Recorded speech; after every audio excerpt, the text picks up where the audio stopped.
मित्रों, आखिरकार 500 सालों के इंतजार के बाद 22 जनवरी 2024 को अयोध्या में भगवान श्री राम के मंदिर की प्राण प्रतिष्ठा हो जाएगी। एक ऐसा पल जिसका इंतजार हिंदुओं को सालों से था। एक ऐसा लम्हा जिसे सच करने के लिए सैकड़ों भक्तों ने अपनी जान गंवा दी। एक ऐसा सपना जिसे पूरा करने के लिए लाखों लोगों ने जमीन पर उतरकर आंदोलन किया। एक ऐसी ख्वाहिश जिसे हकीकत बनाने के लिए सालों तक अदालत में लड़ाई लड़ी गई। और आखिरकार दुनिया भर के करोड़ों हिंदुओं का यह सपना सिर्फ चंद दिनों में पूरा होने वाला है।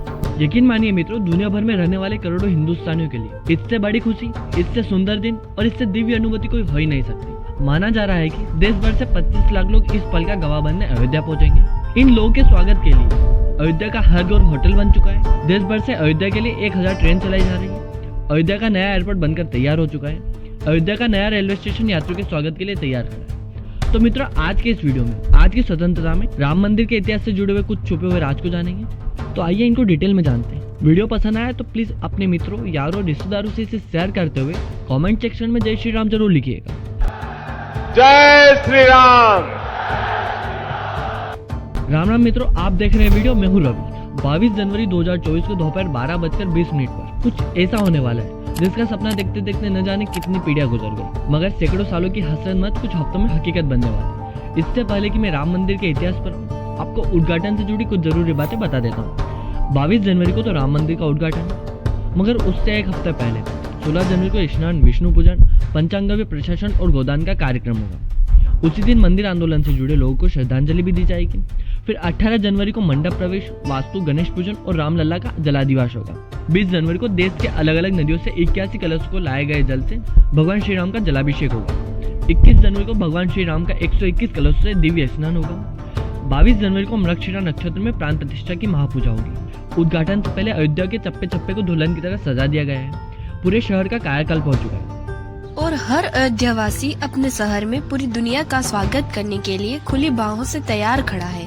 मगर जैसा कि हर सफलता के पीछे उसके कई इतिहास छुपे होते हैं, उसी तरह राम मंदिर की कहानी को जानने से पहले हमें इसका इतिहास जानना जरूरी है।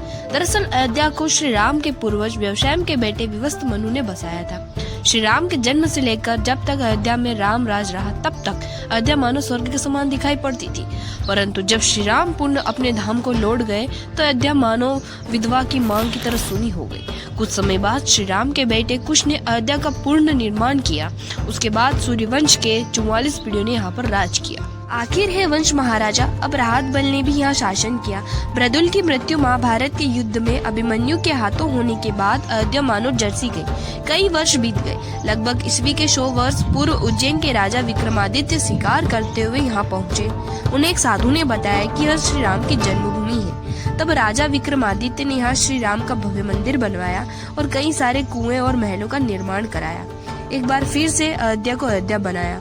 उस समय के मंदिर निर्माण पर अगर गौर किया जाए तो मंदिर काले पत्थर के 84 खम्भों से निर्मित था, जो कि उस समय का सबसे भव्य मंदिर था। परंतु खुशहाल अयोध्या को ये नहीं पता था कि उनकी इस खुशी पर बहुत जल्दी मुगलों का काला साया पड़ने वाला है। पानीपत का वो युद्ध, जिसके बाद मुगलों ने भारत के कई हिस्सों पर लूट की, जिसमें वाराणसी और मथुरा के साथ साथ अयोध्या भी शामिल हो गई।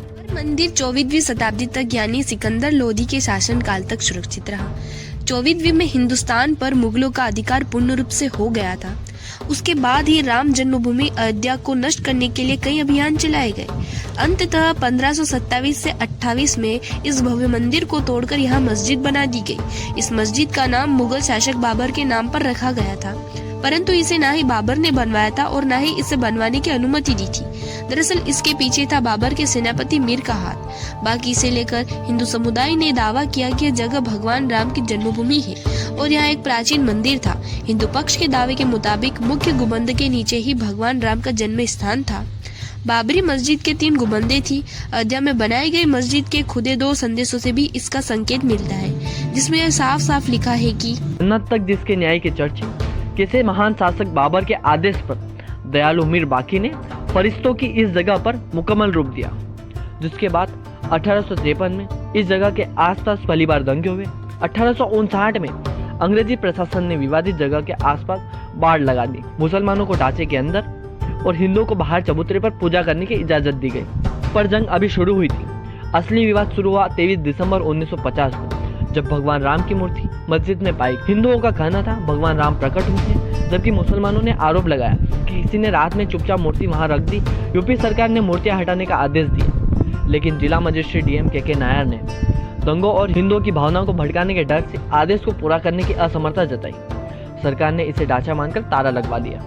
फिर साल 1950 फैजाबाद सिविल कोर्ट ने 2 अर्जियां दाखिल की, जिसमें उन्होंने अपनी मांग जताते हुए कहा कि हमें यहाँ पूजा करने की अनुमति दी जाए, हमारे भगवान की मूर्तियों को वहां से नहीं हटाया जाए। 1959 में निर्मोही अखाड़ा ने तीसरी अर्जी दाखिल की। वहीं पर साल 1961 में यूपी सुन्नी वक्फ बोर्ड ने अर्जी दाखिल कर विवादित जगह के पोजीशन और मूर्ति हटाने की मांग की। विवादित ढांचे की जगह मंदिर बनाने के लिए 1984 में विश्व हिंदू परिषद ने एक कमेटी गठित। साल 1986 यूसी पांडे याचिका पर फैजाबाद जिला जज KM पांडे ने 1 फरवरी 1986 को हिंदुओं को पूजा करने की इजाजत देते हुए ढांचे पर से ताला हटाने का आदेश दिया। 6 दिसंबर 1992 BHP और शिवसेना समेत दूसरे हिंदू संगठनों के लाखों कार्यकर्ताओं ने विवादित ढांचे को यानी बाबरी मस्जिद को गिरा दिया। देश भर में सांप्रदायिक दंगे भड़क गए, जिसमें 2000 से ज्यादा लोग मारे गए।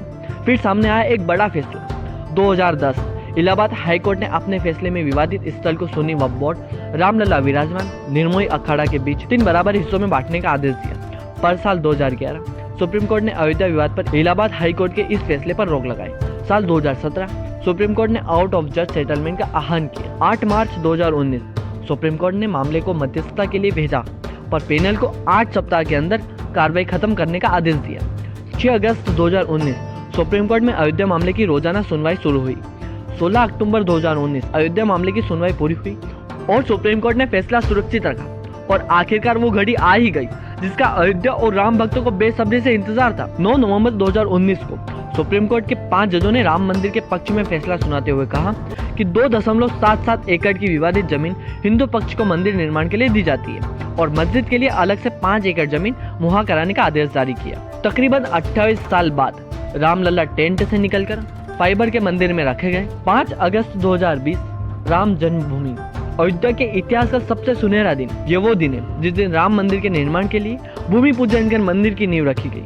मंदिर के लिए भूमि पूजन में कुल 175 लोगों को आमंत्रित किया गया, जिसमें मुख्य अतिथि के रूप में देश के प्रधानमंत्री श्री नरेंद्र मोदी, उत्तर प्रदेश के मुख्यमंत्री श्री योगी आदित्यनाथ और RSS के संघ संचालक मोहन भागवत और कई साधु संत भी शामिल थे।